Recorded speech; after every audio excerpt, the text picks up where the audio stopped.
வாழ்க்கையிலே நீ வெற்றி பெற வேண்டும் என்றால் தயவு செய்து எக்காரணம் முன்னிட்டு உன்னுடைய நேரத்தை வீணாக்காதே. சென்று கொண்டிருப்பவன் நேரத்தை வென்று கொண்டிருக்கிறான், நின்று கொண்டிருப்பவனை நேரம் தின்று கொண்டிருக்கிறான். இந்தியர்கள் கடிகாரத்தில் மணியை மட்டும் பார்க்கின்றோம், அமெரிக்கர்கள் மணியோடு சேர்த்து நிமிடத்தையும் பார்க்கின்றார்கள், ஜப்பானியர்களும் ஐரோப்பியர்களும் நிமிடத்தோடு சேர்த்து வினாடியையும் பார்க்கின்றார்கள். 4 மாதங்களுக்கு முன்னால் சுவிட்சர்லாந்து நாட்டிலே உரையாற்றுவதற்காக சென்றுவிட்டு ஜூரிச் ரயில்வே ஸ்டேஷன்ல போய் உட்கார்ந்துருக்கணும். ட்ரெயினை பிடிக்கணும், ஜெர்மனி போறது. 8:03 போன நான் புறப்பட்டுட்டேன். மனைவியும் அழைச்சிட்டு போயிரு. புறப்பட முடியுமா? 5 நிமிஷம் லேட்டு. அவசர அவசரமா போறேன்.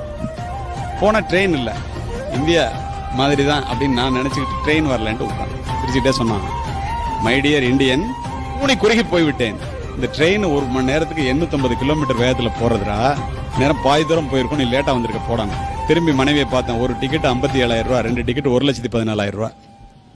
பாக்குறத தவிர வேற என்ன பண்ண முடியும்?